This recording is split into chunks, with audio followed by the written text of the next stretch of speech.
Top 6 actors. Anthony Hopkins hated the most. But I think it's the certainty within them that's attractive. The unblinkered look into the darkness that is fascinating. Anthony Hopkins may be a cinematic legend, but not everyone gets a standing ovation from him off-screen. Behind the brilliance was zero-tolerance on-set meltdowns, bitter grudges, and feuds that exploded far beyond the final cut. 6. Shirley MacLaine. Shirley MacLaine, just hearing her name makes Anthony Hopkins' blood boil. He didn't hold back when he called her the most obnoxious actress I have ever worked with. And coming from Hopkins, known for his incredible talent and brutal honesty, that's saying something. Their time together on the set of A Change of Seasons wasn't just tense, it was a full-blown war. The set became less of a workplace and more like a battlefield, with sparks flying every single day. You know, how many lives had he led? And all of these lives were coming through his consciousness. That's why he could act anything. Rumors flew around about shouting matches so intense they actually stopped production. Hopkins reportedly refused to even glance in MacLaine's direction between takes, his icy disdain practically freezing the air. But MacLaine wasn't about to be cowed. She fired back with biting comebacks that matched Hopkins' coldness. Blow for blow. I didn't like him either, she famously snapped, like a duel was declared and accepted. And duel they did, day after day, their off-screen hatred echoing through every corner of the set. The animosity between them was more than just tension. It was volcanic. Crew members allegedly tiptoed around the set, afraid to get caught in the crossfire. One insider even joked that their on-screen marriage felt less like acting and more like a real-life documentary on hatred. Their loathing was so real, a crew member said, it's a miracle the camera didn't melt under the heat. But if Shirley MacLaine was a thorn in Hopkins' side, Mickey Rourke was a hurricane that nearly tore him apart. 5. Mickey Rourke. To Hopkins, working with Rourke on Desperate Hours wasn't just difficult, it was downright traumatic. He later described the experience with a kind of horror reserved for war veterans. It was like going to set on a wing and a prayer. And with Rourke involved, prayer wasn't nearly enough. So he clearly crossed the line. It was really inappropriate. Rourke's chaotic, unhinged energy was legendary, and Hopkins was its unwilling victim. While Hopkins meticulously prepared for each scene, bringing his signature precision and control, Rourke tore through the set like a man possessed. His method acting wasn't dedication. It was a weapon, wielded with reckless abandon. Rourke wasn't just playing an escaped convict. He was one, at least in his mind. And Hopkins bore the brunt of it. The clash between their approaches was seismic. Hopkins valued order and discipline. Rourke thrived on mayhem. Their on-screen dynamic may have been captivating, but behind the scenes, it was nothing short of a nightmare. Hopkins reportedly dreaded every encounter, bracing himself for whatever chaos Rourke would unleash that day. Whether it was his unpredictable mood swings, his refusal to break character, or his sheer disregard for the comfort of his co-stars, Rourke seemed determined to push Hopkins to his breaking point. And he nearly succeeded. The tension between them grew so thick you could cut it with a knife. Insiders whispered that Hopkins considered walking off the set more than once, driven to the edge by Rourke's relentless antics. It wasn't just a clash of personalities. It was a full-scale war, with Hopkins battling to maintain his sanity in the face of Rourke's unrelenting chaos. For Hopkins, working with Shirley MacLaine was infuriating. Working with Mickey Rourke, that was a descent into madness. These weren't just bad collaborations. They were experiences that Hopkins likely remembers with a shudder to this day. 2 actors, 2 stories, and 2 unforgettable clashes that left scars both on screen and behind the scenes. 4. Ryan Gosling. Let's talk about Ryan Gosling, Hollywood's golden boy, heartthrob, and apparently Anthony Hopkins' personal nemesis on the set of Fracture, 2007. Now don't let Gosling's babyface charm fool you. To Hopkins, working with Gosling felt less like a cinematic collaboration and more like a slow descent into madness. I have a real love-hate. Hopkins, the consummate professional, approached the project with his usual razor-sharp focus. But Gosling? Oh no. Gosling came armed with a notebook full of questions, theories, and probably an existential inquiry or two. It wasn't long before Hopkins started seeing red. Picture this. You're Sir Anthony Hopkins, an actor so revered that Shakespeare would probably ask for your autograph. And here's this rookie firing off endless questions about the motivation behind every blink and breath. For weeks, Hopkins allegedly thought Gosling was sabotaging the film. Is he trying to kill me with tedium? Hopkins reportedly grumbled to anyone within earshot. His frustration bubbled over more than once. Rumor has it, Hopkins stormed off the set not once, but several times, muttering something along the lines of, "This isn't acting, it's a philosophy seminar." Crew members knew to steer clear of him when Gosling was nearby. The tension between them was thick enough to cut with a dull butter knife. But here's the kicker. Despite all the animosity, Gosling's meticulous nature eventually started to win Hopkins over.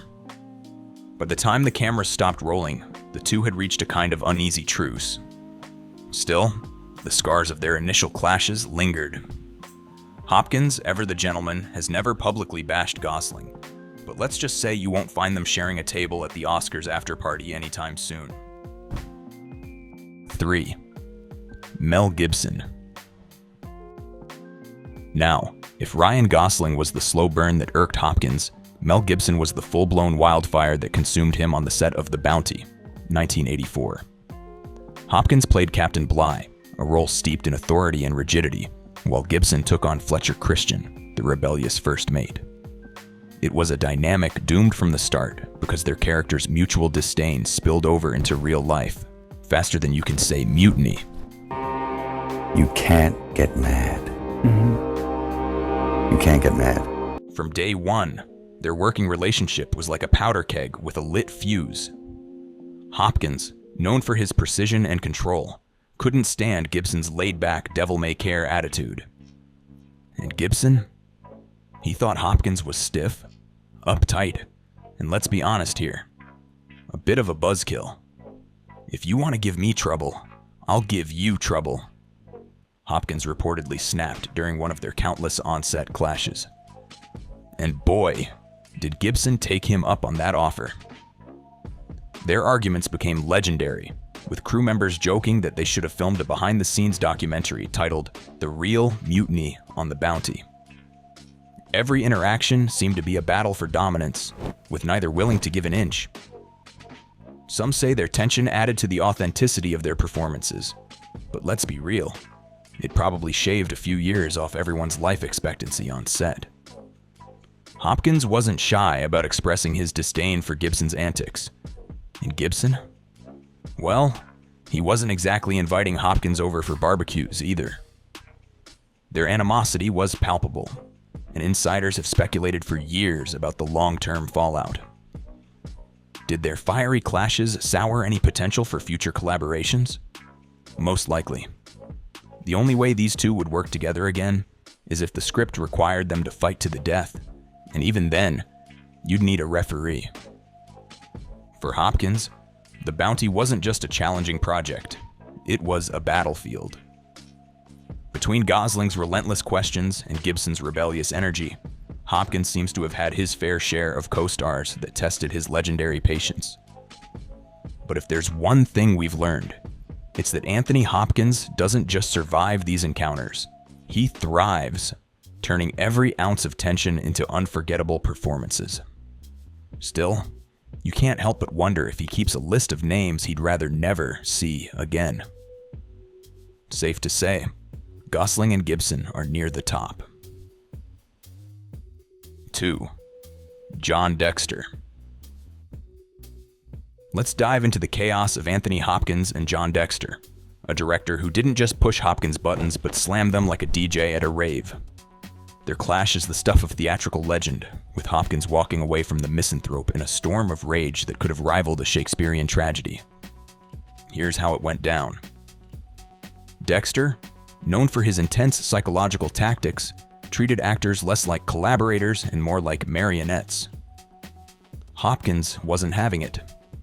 He thinks Tony Hopkins owes him his talent. Well, that's simply not true. Hopkins later snapped, a statement so cutting it might as well have been delivered with a stage dagger.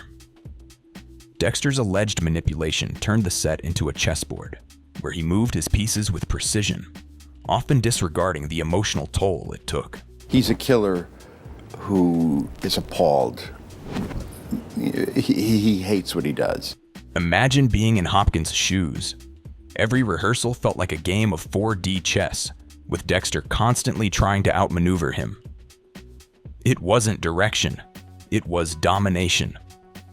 Dexter's methods reportedly included mind games designed to unsettle his actors, and for Hopkins, this crossed a line. One day, the tension reached its boiling point.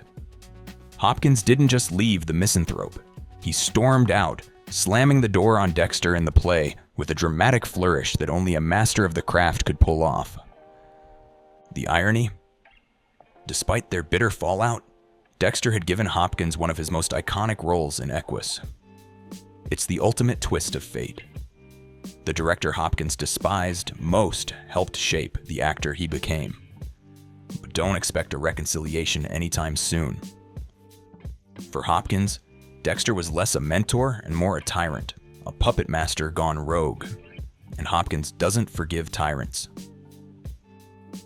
First, Tom Felton's. Now, speaking of tyrannies, how about Tom Felton's audition for Hitchcock? This one's a doozy. Felton, eager to impress, steps into the audition room with Hopkins sitting there in full Sir Anthony Hopkins mode. Felton decided to improvise. A bold choice, sure, but also a dangerous one when the man across from you is known for his perfectionism. What followed was 3 minutes that reportedly felt like 3 years. Felton's attempt at spontaneous brilliance unraveled faster than a cheap sweater, leaving Hopkins unimpressed. The veteran actor watched the train wreck unfold with the detached bemusement of someone watching a bad soap opera. Finally, with one word, Hopkins ended it. Next. I think maybe because I wasn't a fan before going into the first film. That single syllable hit harder than a hammer on glass. Felton later described the experience as humbling, which is polite British code for absolutely devastating. Insiders, however, paint a grimmer picture. Hopkins was visibly annoyed, his legendary patience stretched to its limits. Some even speculate that he vowed never to work with Felton again, though Hopkins, ever the professional, has remained tight-lipped about it. Felton might have walked away with his tail between his legs, but he wasn't alone. Many an aspiring actor has faced Hopkins' unflinching scrutiny, and few have emerged unscathed. For Hopkins, this wasn't personal. It was about maintaining standards. But for Felton, it was a lesson learned the hard way. When you're in the presence of a living legend, it's best not to improvise.